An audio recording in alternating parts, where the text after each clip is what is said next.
how you feel. Just a blade in the... Bonjour, Grégoire Germain, 33 ans, ingénieur travaux dans le département travaux souterrains Razelbeck. Vous êtes ici sur le chantier du tunnel LRM qui se situe derrière nous. Je m'appelle Elisabeth Frédéric Moreau, je suis responsable études et planification sur le chantier du Fréjus. Je m'appelle Patrick Labrosse, j'ai 56 ans, je suis chef secteur matériel dans les travaux souterrains. Bonjour, je m'appelle Sébastien Chaplaz, j'ai 30 ans, je suis ingénieur travaux sur le chantier La Galerie du Fréjus. Je m'appelle Armand Dupré, j'ai 26 ans, je suis conducteur de travaux sur le chantier du terminal méthanier de Dunkerque. Pascal Souriau, ingénieur en chef études de pré-méthode aux travaux souterrains. Bonjour, je m'appelle Jackie Payette, je suis adjoint conducteur de travaux sur le TBM tunnelier du Fréjus et j'ai 50 ans. Je m'appelle Claude François, j'ai 44 ans et je suis responsable mécanicien sur la galerie de sécurité du tunnel du Fréjus. Didier Bécuve, responsable matériel sur le chantier du terminal méthanier à Dunkerque.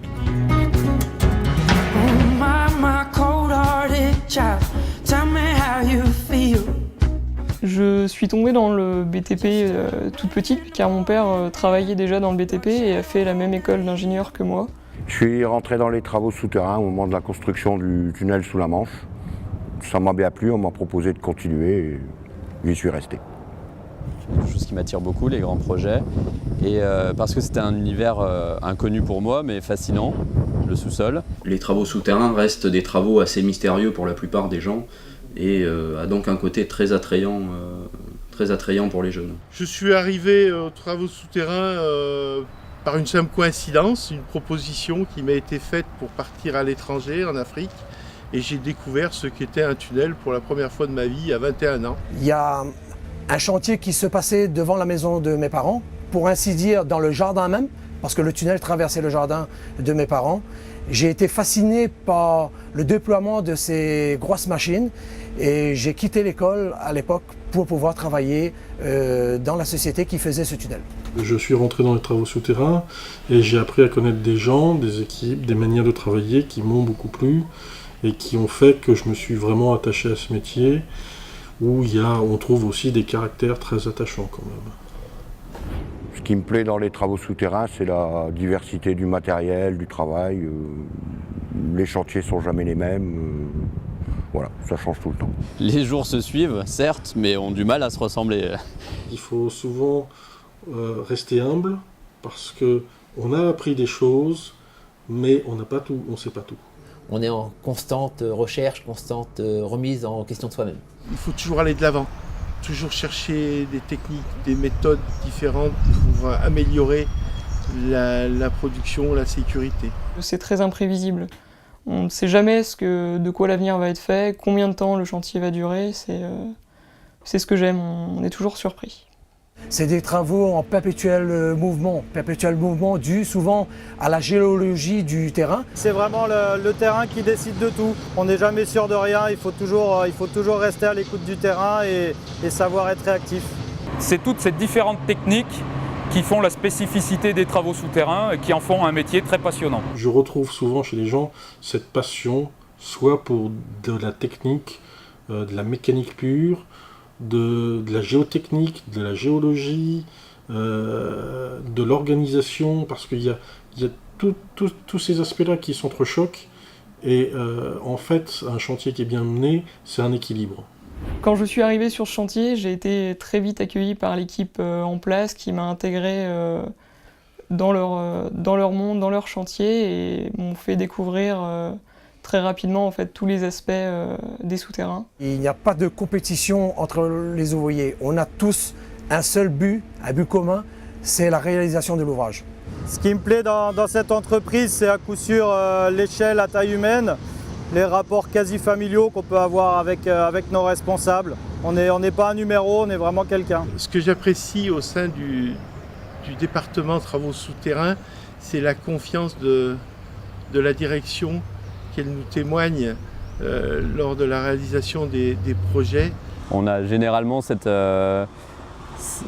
philosophie d'être à l'écoute des personnes en dessous de nous et d'être écouté par les personnes au-dessus. Le monde des travaux souterrains est une grande famille qui qui se réunit une fois par an pour fêter la Sainte-Barbe, la fête des mineurs, qui intègre aussi bien les mécaniciens et les électriciens que les mineurs.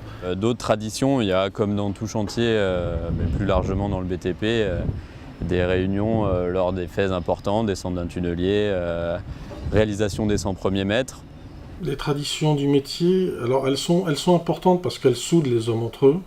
Dans les événements quand même marquants et assez particuliers, la réalisation de la chambre de montage, qui est une chambre très impressionnante, ainsi que le montage du tunnelier, qui sont des opérations vraiment exceptionnelles. Des moments marquants, des moments forts, il y en a eu beaucoup.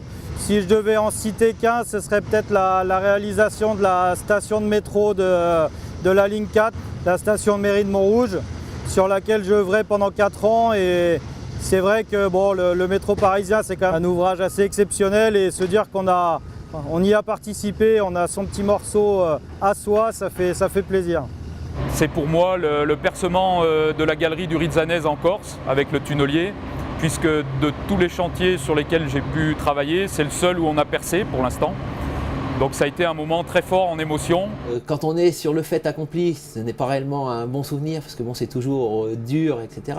Quelques années après, quand on en discute avec des collègues, oui, ça devient des bons souvenirs. À former des électriciens et des mécaniciens sur un chantier au fin fond du monde, au contrefort de l'Himalaya, quoi. Perdu au milieu de nulle part, quoi. Un événement qui marquera toujours dans ma carrière, c'est un accident qui s'est produit. Bon, c'est quelque chose que je souhaite à personne, même d'un point de vue personnel. C'est toujours dramatique, et c'est dramatique pour tout le monde.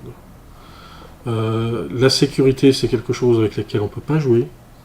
Aujourd'hui, on se retrouve de plus en plus à faire évoluer cette sécurité, et c'est une bonne chose.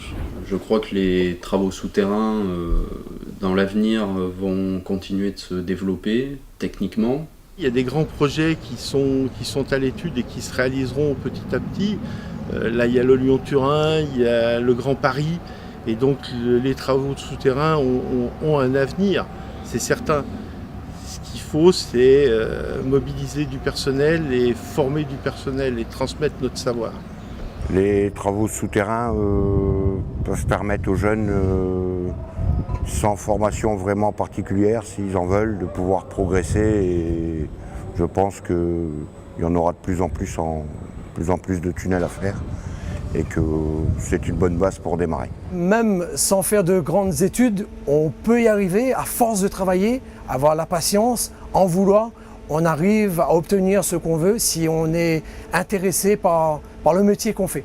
On a besoin de jeunes, on a besoin de former des gens, et je pense que l'important, c'est effectivement pouvoir se comprendre. Travailler avec des anciens, c'est toujours très intéressant, puisque c'est de là qu'on apprend plein de subtilités et plein de méthodes de travail. Je me sens bien dans cette société pour l'instant, j'ai pas de problème particulier et j'ai pas envie d'en changer. Je pense qu'on peut difficilement se lasser des souterrains, et donc je me vois facilement faire toute ma carrière dans les souterrains.